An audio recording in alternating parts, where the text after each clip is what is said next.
Hola, soy Raúl Jeremías Soriano Gómez y te invito a que escuches mi explicación. Hoy es día sábado 30 de marzo del 2024. Es el sábado santo o el mal llamado sábado de gloria. Y bueno, pues vamos a leer el evangelio que nos corresponde. Es Mateo 27 del 62 al 66. Dice, al día siguiente, el siguiente al día de la preparación, los principales sacerdotes y los fariseos se reunieron ante Pilato y le dijeron, Señor, recordamos que este impostor, mientras aún vivía, dijo, después de 3 días seré resucitado. Manda pues que se asegure el sepulcro hasta el tercer día, no sea que vengan sus discípulos y lo roben, y digan al pueblo, ha resucitado de entre los muertos. Esta última impostura sería peor que la primera. Pilato les dijo, la guardia es vuestra, vayan y asegúrenlo lo mejor que puedan. Fueron pues y aseguraron el sepulcro, poniendo un sello en la piedra y poniendo una guardia. Esa es palabra de Dios. Honor y gloria a ti, Señor Jesús. Bueno, el Evangelio es muy pequeño, pero nos tiene una información y la vamos a interpretar, porque recordemos que para los judíos es primero la noche y después el día. El día que ponen a nuestro Señor Jesucristo en el sepulcro, pues es el viernes para nosotros, antes de las 6 de la tarde, pero para los judíos, pues ya iba a empezar el sábado, la noche del sábado, del sabbat. Y entonces, pues ellos ya saben que tienen sus costumbres, que no podían hacer ninguna actividad de ninguna índole, ni ellos, ni sus hijos, ni sus sirvientes, ni sus animales. ¿Sí? Bueno, son costumbres y tradiciones, pero lo importante es de que primero ellos celebran la noche del sábado, que para nosotros es el viernes en la noche. Y bueno, pusieron a nuestro Señor Jesucristo en el sepulcro. Recuerden que el sepulcro estaba cerca de ahí del huerto de los olivos, en donde también estaba la crucifixión de nuestro Señor Jesucristo. Recordemos también que ese sepulcro era de su tío abuelo, José de Arimatea, que era un fariseo y que tenía dinero. Este señor era hermano menor de Joaquín, del papá de María, y fue quien también le prestó la casa para que celebrara ahí la última cena y la institución eucarística. Todo eso es importante y es el que fue con Pilato a darle dinero. No nos dice la escritura que le ofreció dinero, nada más le pidió permiso de bajar el cuerpo del Nazareno. Le ha de haber dicho, pues es mi familiar, ¿no? Le ha de haber dicho, te doy una lana, ¿no? Y no nos dice eso la escritura, pero conociendo yo a los seres humanos y más a los mexicanos, pues así debió haber sido, aunque ellos no eran mexicanos, ¿no? Pero como que tienen mucha sangre mexicana. Pero bueno, ese es otro asunto. Y José de Arimatea pagó para llevarse el cuerpo de Jesús y ponerlo en el sepulcro. Todo esto sucedió en viernes, antes de las 6 de la tarde, ¿sí? Antes de que oscureciera. Bueno, vamos a internarnos en la lectura para que podamos ver qué es lo que nos está diciendo Mateo 27 del 62 al 66. Dice que al día siguiente, el siguiente día de la preparación, los principales sacerdotes y los fariseos fueron con Pilato y le dijeron, Señor, recordamos que este impostor, cuando vivía, dijo, después de 3 días seré resucitado. Bueno, recordemos que Jesucristo resucita al tercer día, pero no está hablando días de 24 horas, ¿eh? Está hablando días de luz. Sí, porque nuestro Señor Jesucristo muere a las 3 de la tarde, era de día. Entonces el sábado es otro día. Y el domingo en la mañana, cuando sale el sol, pues es otro día. Son 3 días. Porque si hablamos de 24 horas, porque hay mucha gente que le encanta hacer contabilidades de esa índole, dicen, pues si murió a las 3 de la tarde el viernes, el sábado a las 3 de la tarde es un día, el domingo a las 3 de la tarde es 2 días, y el domingo a las 3, el sábado a las 3 de la tarde es un día, el domingo a las 3 de la tarde son 2 días, y el lunes a las 3 de la tarde son 3 días, entonces resultó en lunes. Ya saben, ¿no? Cómo se pone, ¿no? Son 3 días, dijo que el tercer día, sí, pero está diciendo días de luz, ¿no? Días de 24 horas. Y quiero también recordarles a ustedes que nuestro Señor Jesucristo muere a las 3 de la tarde y resucita a las 6 de la mañana del domingo, que son aproximadamente 39 horas, casi 40 horas. Y quiero recordarles que nuestro Señor Jesucristo fue puesto en el sepulcro como a las 6 de la tarde del viernes. Entonces a las 6 de la tarde del sábado pues, son 24 horas. Y a las 6 de la mañana del domingo pues, son 12 horas más. 24 y 12 son 36 horas. O sea que nada más duró ahí en el sepulcro 36 horas. Qué fácil, ¿no? Y qué rápido. Ay, qué buena onda, porque eso de estar sepultado más tiempo, pues como que no aguanta, ¿no? Imagínense tanta gente que está en los cementerios por años, y estar ahí. Qué horror ha de ser eso. Qué bueno que ya nosotros no sentimos nada de eso, ¿verdad? Porque ya nuestros cinco sentidos, pues ya finiquitaron, ¿no? Y ya están totalmente acabados, ¿no? Pero nada más nuestro Señor Jesucristo estuvo 36 horas ahí en el sepulcro. Bueno, y nos dice aquí que, bueno, pues los fariseos en eso sí pusieron mucha atención, ¿verdad? Ah, no, sí, porque sí tenían todo, pusieron mucha atención. Pusieron atención cuando nuestro Señor Jesucristo dijo, destruir este templo y yo lo voy a edificar en 3 días. Pues sí, pues era su cuerpo, iba a resucitar. No estaba hablando de un templo físico. Se habían tardado 46 años en reconstruir el segundo templo de Jerusalén. Hoy en día no existe. Y Jesucristo dijo, este templo va a ser destruido y no va a quedar nada en nada. Y fue destruido por el gobernante Tito romano en el año 70. O sea, se cumplió la profecía que nuestro Señor Jesucristo había dicho. ¿Se dan cuenta de eso? Hoy en día quieren volverlo a reconstruir, ¿como para qué? Jesús dijo, no tiene caso. Mi templo es templo de oración y ustedes lo han hecho una cueva de ladrones. ¿Sí? El templo somos nosotros somos la iglesia, somos templos vivos del Espíritu Santo. Pero bueno, hoy en día nuestros hermanos mayores, los judíos, quieren reconstruir el templo en honor a nuestro Padre Dios. Pues está bien, pues que lo construya, pues yo creo que Dios no se va a enojar por eso. Pero como que no hace mucha falta, ¿eh? Pero bueno, ese ya es cuestión de ellos, es cuestión de que nuestro Padre Dios diga si sí o si no. Ya saben que al final de cuentas todo es voluntad de nuestro Padre Dios. Nada se mueve sin la voluntad de nuestro Padre Dios. Eso definitivamente, ¿eh? Ahí se los dejo para que ustedes también lo asimilen, ¿no? Bueno. Y bueno, aquí nos dice que los fariseos le dijeron a Pilato que cuando nuestro Señor Jesucristo estaba vivo, él había dicho que iba a resucitar al tercer día. ¿Eh? En eso sí le creían. ¿Qué tal si sí es cierto? ¿Y qué tal si sí es cierto? ¿Y entonces por qué no creyeron cuando se dieron cuenta que sí había resucitado? Ah, sí, porque nuestro Señor Jesucristo resucitó. ¿Y cuántos días anduvo apareciéndose a los discípulos? 40 días y 40 noches. ¿Y a poco nada más los discípulos lo vieron? No, pues lo vio mucha gente. ¿Y a poco los fariseos y los escribas no se dieron cuenta de eso? Pues lógico, les han de haber dado mucho miedo y temor, han de haber dicho, ¿cómo? No manches, a ver, ve a ver. Y han de haber mandado a algunos ahí, oye, si es cierto, si es. Ha de ser su gemelo. No tenía gemelo, pues no era Tomás. Y bueno, aquí están ellos así como muy preocupados, ¿no? Dice, los fariseos le dicen a Pilato, manda pues que se asegure el sepulcro hasta el tercer día, ¿no? Ya bien aseguradito ahí, ¿no? Dice que no sea que vengan sus discípulos y lo roben. ¡Ay! Y digan al pueblo, ha resucitado de entre los muertos. Pues aunque lo dijeran, muchos lo vieron. O sea que, imagínense, la gente que vio resucitar a nuestro Señor Jesucristo. Porque no nada más fueron los discípulos, ¿eh? Y bueno, todo esto se los digo yo a ustedes porque cómo es posible que la incredulidad sea más grande que la credulidad, ¿no? Pero bueno, eso pasó en ese entonces, hoy en día estamos en lo mismo, ¿no? Hay mucha gente que no cree en Dios, que no cree en Jesucristo, que no cree que haya existido y que no creen en Dios, ¿no? O sea, está difícil eso, ¿eh?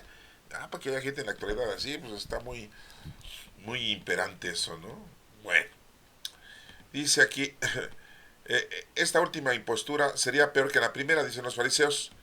Y los escribas dicen, sería peor eso que... Entonces Pilato les dice, la guardia de ustedes, llévensela, órale. Vayan y aseguren lo mejor que puedan. Y sí, pues pusieron una piedra atada con sogas, ¿sí? Y pusieron una guardia ahí. Dicen que eran 4 soldados.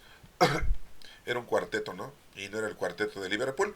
Eran 4 soldaditos los que estaban ahí vigilando, ¿sí? Y no se debían de dormir. Pues, bueno, ahí estaban. Dice, fueron pues y aseguraron el sepulcro, poniendo un sello en la piedra y poniendo la guardia. Sí, Pilato les hizo caso a los romanos, a los fariseos y los escribas, los romanos le hicieron caso, ¿no?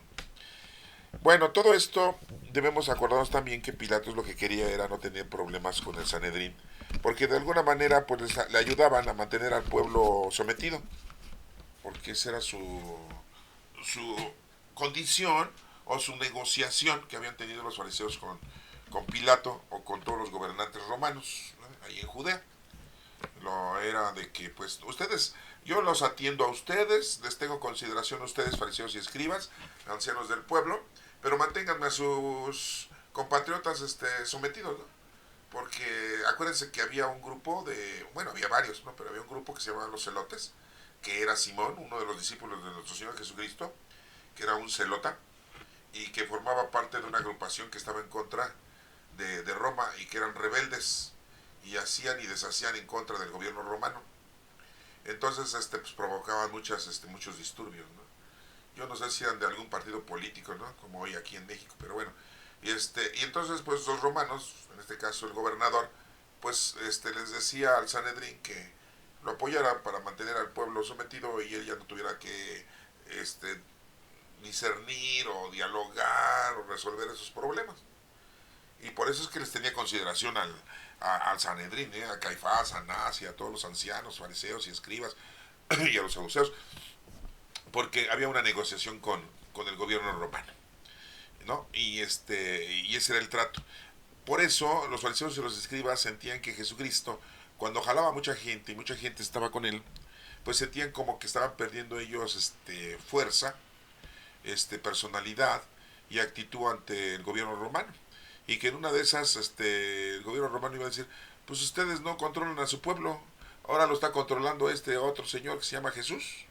Bueno, nosotros en nuestro idioma le decimos Jesús, ¿no? Pero Yeshua o Yeshua, como lo quieran ustedes pronunciar, es su verdadero nombre de arameo, ¿sí? Entonces, pues sí se quedaron así como sorprendidos, ¿no? Porque mucha gente sigue a Jesucristo y nos van a hacer a un lado y vamos a perder la autoridad del pueblo y vamos a perder las condiciones que tenemos con el gobierno romano y andamos desapareciendo. De todas maneras desaparecieron, ¿sí? En el año 70, ¿sí? De todas maneras, 27 años después de la muerte de nuestro Señor Jesucristo, destruyeron el templo de Jerusalén los romanos, el gobernador Tito, como les digo. Y desde entonces no hay ningún templo. Hoy en día hay un muro, una pared muy grande, ¿no? Es el muro de los lamentos, así le dicen. Pero ese muro no pertenecía al templo, ese muro pertenecía a las afueras de Jerusalén, ¿sí? Así lo dice la historia, ¿eh? Yo la verdad no he ido a investigar, así lo dicen, yo no sé si es cierto o mentira, pero bueno, se los digo para que lo tengan ustedes como nota, lo pueden investigar. Bueno, ¿qué nos está mencionando entonces este evangelio? De que la incredulidad es muy grande. Jesucristo le dijo a Tomás, ya lo veremos después ese evangelio próximamente, dentro de 8 días, lo vamos a ver ese evangelio, ¿no? Que Tomás, el gemelo, porque era su apodo, su verdadero nombre era Judas, se presentó y él no creía que había resucitado a nuestro Señor Jesucristo. Los demás discípulos le dijeron, pues cómo no, pues ¿para qué te largas? ¿Para qué te vas a tu cantón? Pues tenía que ver a mi mujer, a mis hijos. Pues oye, pues, no nada más con Jesucristo y desatiendo a mi familia, ¿sí? Y sí, pero ya resucitó el maestro. ¡Ay, no inventes! Que Jesucristo haya resucitado a Lázaro es una cosa. Que Jesucristo haya resucitado a un niño del pueblo de Naín es otra cosa. Que Jesucristo haya resucitado a la hija de Jairo, jefe de la sinagoga, es otra cosa. Pero de que él haya resucitado, y pues Pedro le dijo, oye, sí, Tomás, ¿él lo dijo? Ay, Pedro, por eso vas a ser el primer papa, por eso. Eres una papa enterrada. No creía. Bueno, les digo esto porque pues Jesucristo se aparece, ¿no? Ya lo vamos a ver eso después en el Evangelio, ¿eh? Entonces, dichosos los que creen sin haber visto. Y hermanos, pues si nosotros creemos en todo lo que dice la Escritura, en el Nuevo Testamento, ¿eh? Estoy hablando del Nuevo Testamento, miren, en el Antiguo Testamento lo vamos a dejar con unos paréntesis. Ah, no, sí, porque esa es la historia de los judíos. Son profecías judaicas, ¿sí? Esa es otra historia. Ahí tenemos libros históricos, proféticos y didácticos, ¿sí? Pero yo les hablo del Nuevo Testamento, en donde está la doctrina de Cristo, en donde está la explicación. Tenemos muy poquita, ¿sí? Porque son 4 evangelios y los Hechos de los Apóstoles son 5 libros históricos. Ya los demás pues, son cartas de Pablito, ¿no? Ay, ese Pablito, 13 cartas escribió Pablito.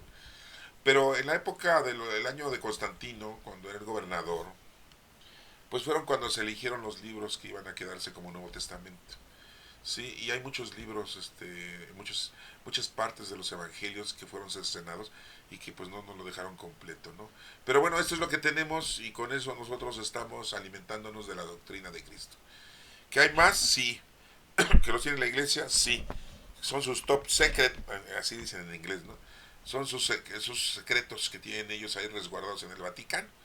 Quién sabe si algún día podamos tener toda la veracidad, toda la información y todos los libros como están, ¿verdad? Ojalá algún día, ¿no? Porque en aquel entonces yo creo que pensaron que mucha gente no iba a poder leer la Sagrada Escritura, no iba a poder leer el Nuevo Testamento, no lo iban a estudiar ni a entender. Entonces, pues, ¿quién se va a...? Y de todas maneras la Iglesia Católica hubo muchos años en que prohibía que la gente leyera la Biblia, ¿eh? Y que la gente tradujera la Biblia. Uy, sí, no, olvídate. Hay gente que se la aprendía de memoria algunos versículos, ¿sí? Y lo que más hablaba la Iglesia Católica hace unos años era lo que San Agustín había escrito, sus pensamientos de San Agustín. ¿Y eso qué? Digo, yo no digo que esté bien o que esté mal, ¿no? Pues eso qué. Lo más importante es la palabra de Dios, que en este caso es la palabra de Cristo, la doctrina de Cristo. Y entonces, pues somos dichosos, hermanos, si nosotros escuchamos la palabra de Cristo, la doctrina de Cristo, y la entendemos, sí, porque hay que leerla, hay que entenderla, hay que estudiarla, y hay que interpretarla y ponernos a trabajar con la doctrina de Cristo, con lo poquito que tenemos, sí, todos esos pasajes bíblicos como ahorita lo estamos viendo. Entonces nos damos cuenta aquí en este evangelio que pues, los fariseos y los escribas, los ancianos, todos aquellos pues tenían esa incredulidad, no creían que nuestro Señor Jesucristo sí era el Hijo de Dios, que nuestro Señor Jesucristo iba a resucitar. ¿No? En eso sí le pusieron mucha atención, ¿no? Y no comprendían los mensajes que nuestro Señor Jesucristo les había dicho. ¿Sí? Entonces, pues ya con el tiempo pues se fueron dando cuenta. Pero hoy en día, insisto, no lo aceptan a nuestro Señor Jesucristo como el Hijo de Dios y no aceptan a nuestro Señor Jesucristo toda su doctrina que nos ha dejado para nuestra salvación. Dirán ustedes, como muchos, bueno, ¿por qué Dios permitió que cayéramos en pecado?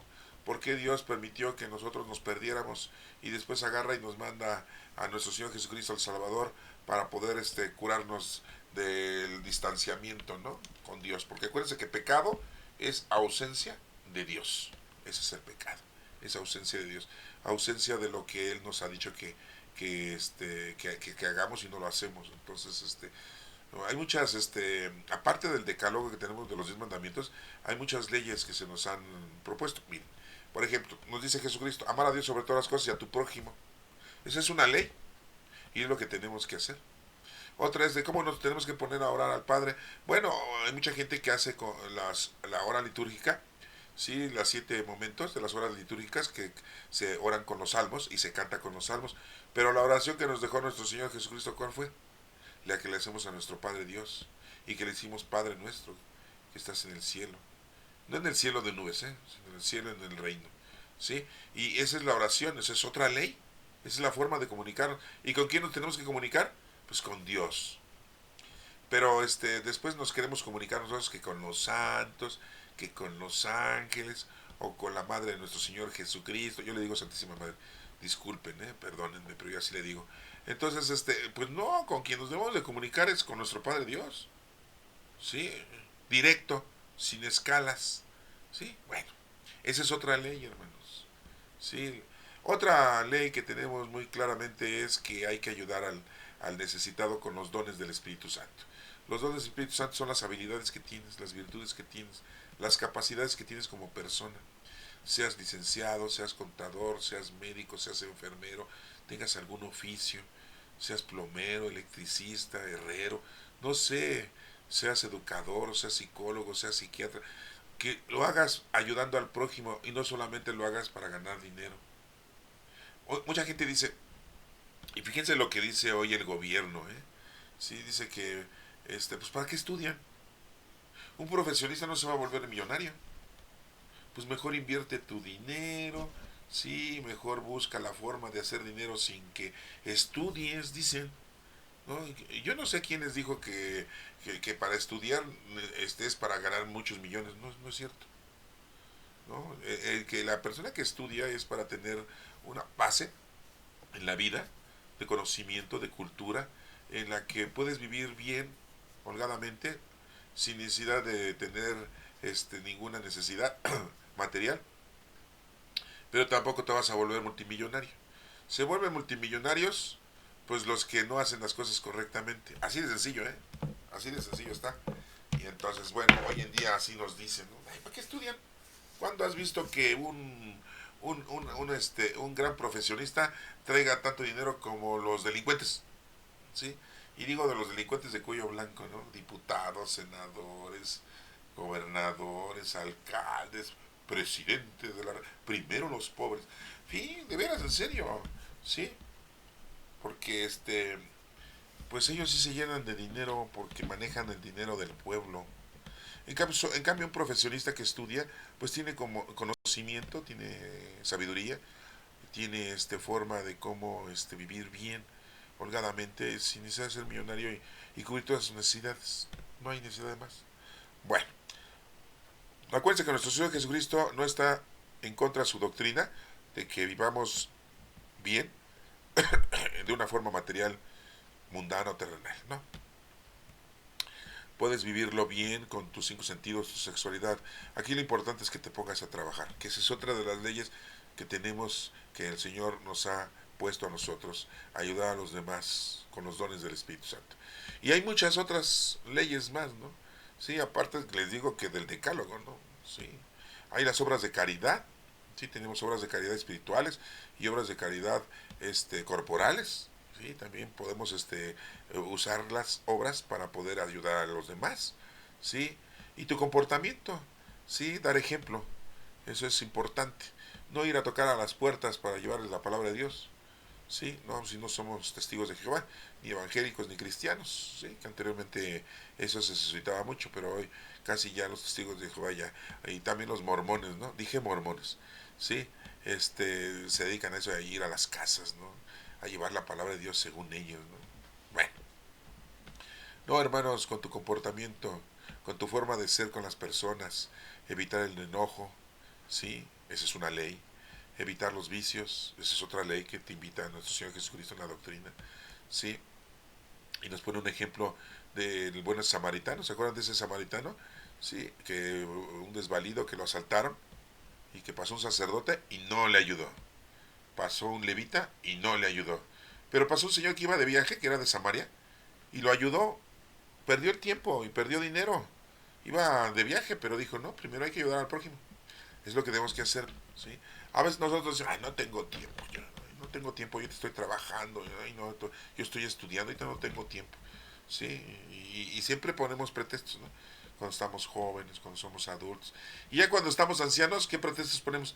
Pues ya no puedo caminar, traigo bastón, traigo andadera, traigo silla de ruedas, ya no escucho bien, ya no veo bien, y tengo todas las enfermedades terminadas en titis, gastritis, ititis, ¿sí? Flojiritis, ¿no? Sí, no, porque bueno, ya están viejitos, pues ya no quieren hacer nada, ¿no? Siempre hay pretextos, ¿no? Bueno, hermanos, espero que esta lectura de hoy sábado, que mal llamado sábado de gloria, estamos esperando que nuestro Señor Jesucristo mañana se celebre la resurrección de nuestro Señor Jesucristo. Ahorita está ahí dormidito, descansando nuestro Señor, después de la madriza que le pusieron, después de los trabajos de 3 años aproximadamente de la predica de la doctrina, ¿sí? Y miren, nuestro Señor Jesucristo no nos guarda rencor, ¿eh? Acuérdense lo que dijo en la cruz, perdónalos, Señor, porque no saben lo que hacen. O sea, nos dijo que éramos bien brutos. Sí, sí, yo se los traduzco. Somos bien mensos, idiotas, estúpidos y brutos. A ver si no me cortan ahorita el YouTube, ¿no? Porque ya saben, ¿no? Se ponen sus moños, ¿no? Después dice uno ciertas palabras y luego le cancelan a uno, ¿no? Pero el Señor nos dijo, perdónalos porque no saben lo que hacen. Pues eso de entender, ¿eh? Y la verdad, sí, ¿eh? No, sí, pues ya ven que Pedro, ¿cómo vamos a regresar a Jerusalén, Señor? Si la última vez nos iban a apedrear. Y le dijo Jesús, tú piensas como los hombres, ¿sí? Y no como Dios. Hay que pensar como Dios. Bueno, hermanos, espero que esto les sirva y que les ayude en ese día de la liturgia que estamos viviendo. Que Dios los bendiga.